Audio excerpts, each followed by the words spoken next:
Welcome back to my channel. সকল বন্ধুকে আমার অনেক অনেক ভালোবাসা।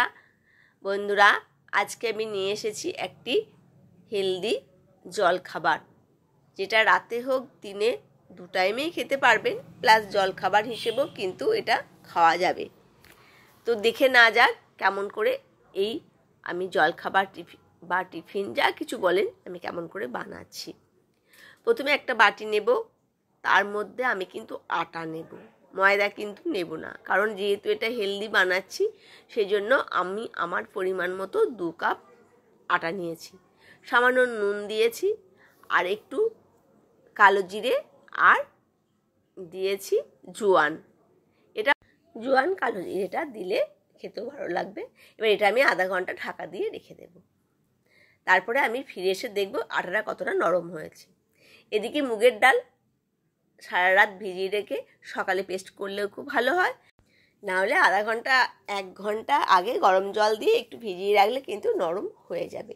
এবার একটা ছাকনা দিয়ে আমি ভালো করে জলটা ছেঁকে নেব, এতে যেন একটু জল না থাকে। এটা একটু শুকনো শুকনো করে কিন্তু পেস্ট হবে। তো জলটা আমি ঝরিয়ে নিয়ে সামান্য আদা আর কাঁচা লঙ্কার ঝালটা কিন্তু নিজেদের হিসেব মতো দিয়ে পেস্ট করে নেব। পেস্ট করে নিয়ে দেখুন কেমন করে পেস্টটা করেছি, মানে একদম কিন্তু মিহি পেস্ট হবে না, এটা একটু ডাল ডাল থাকবে। তারপরে এবার আটাটা কিন্তু আমি গোল গোল করে পাকিয়ে নেব। গোল গোল করে পাকিয়ে নিয়ে আমি এবার কিন্তু কড়াইয়ের মধ্যে গরম জল করতে দিয়েছি। বন্ধুরা, আমার সঙ্গে থাকুন, আমি কি করে করছি আপনারা তাহলে বুঝতে পারবেন। এবার আমার আটাটা গোল করে পাকিয়ে নিয়েছি, আর আমার হাতে বেশি টাইম নেই, তাহলে এবার আমি কি করব, ডালটা আমি মিশিয়ে নেব মশলার সাথে। দিলাম সামান্য নুন, আর দিয়েছি গরম মশলা, আর দিয়েছি ছোট সাইজের একটা পেঁয়াজ কুচি আমার ডালের পরিমাণ মতো, আর দেব লেবুর রসটা দিলে টক টক খেতে কিন্তু ভীষণ ভালো লাগবে। আপনারা কিন্তু এতে আমচুর পাউডারও দিতে পারেন, মানে টক হলে ভালো লাগে খেতে। তো ওই জন্য আমি লেবুর রস দিয়েছি। আপনারা যদি আপনাদের ঘরে থাকে তাহলে কিন্তু আপনারা আমচুর মশলাও দিতে পারেন।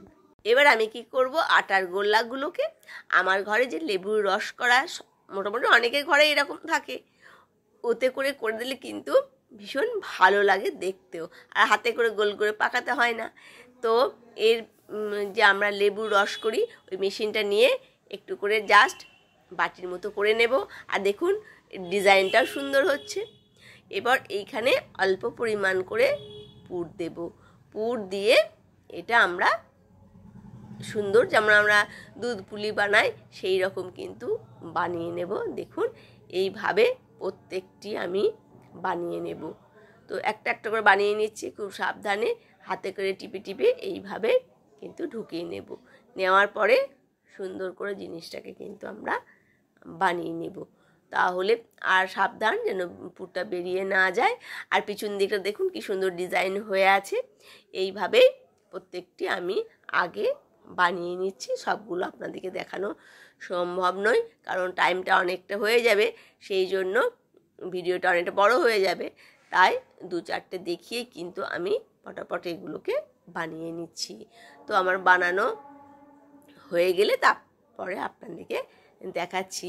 এইভাবে একটা একটা করে এর ভেতরে এইভাবে ঢুকিয়ে দেব। ব্যাস, এবার এইভাবে এটাকে টিপে দেব।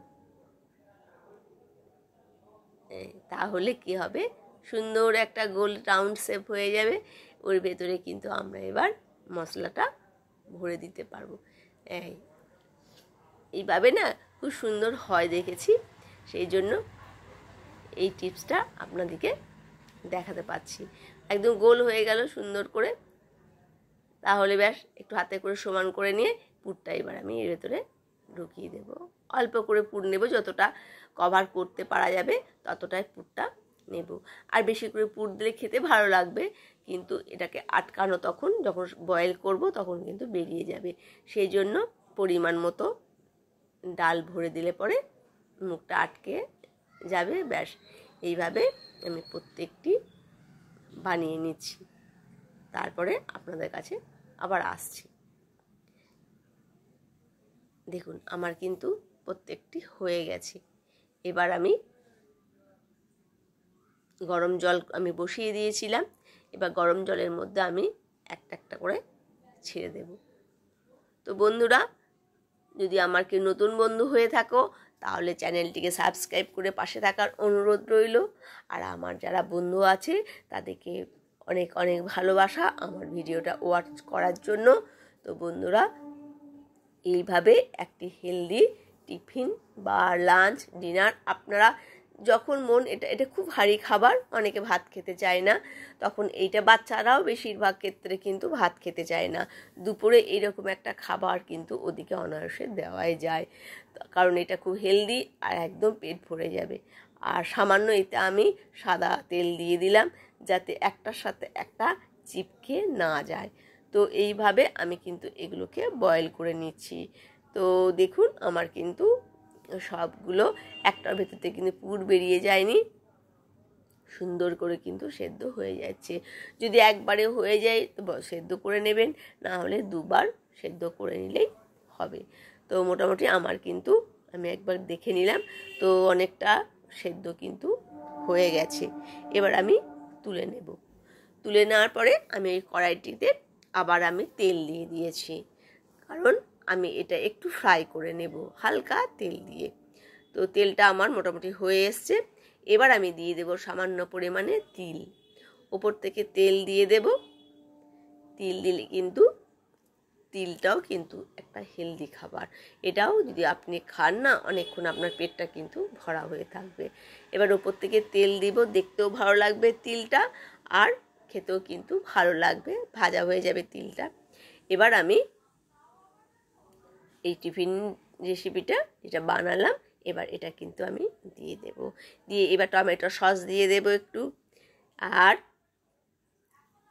তাহলে কিন্তু একদম খেতেও সুন্দর লাগবে আর দেখতেও সুন্দর লাগবে। আর একটু সামান্য সয়া সস দিয়ে দেব উপর থেকে, তাহলেও কিন্তু খুব টেস্টি জিনিসটা হয়ে যাবে। বাচ্চারা বাইরে খাবার পছন্দ করে, মাঝে মাঝে এইভাবে তাদেরকে ঘরের মধ্যে বানিয়ে দিলে তারা কিন্তু খুব খুশি করে খাবে। আর এটা এইভাবে ভিডিও বানাচ্ছি বলে অনেকটা মনে হচ্ছে দেরি হচ্ছে, কিন্তু যদি এই আইডিয়াটা আমাদের জানা থাকে তাহলে কিন্তু খুব বেশি টাইম লাগে না, এটা কিন্তু খুব তাড়াতাড়ির মধ্যেই হয়ে যায়। তো বন্ধুরা, এটাও একদিন আপনারা অবশ্যই ট্রাই করে দেখবেন, খেতেও খুব ভালো লাগে। ভালো থাকবেন।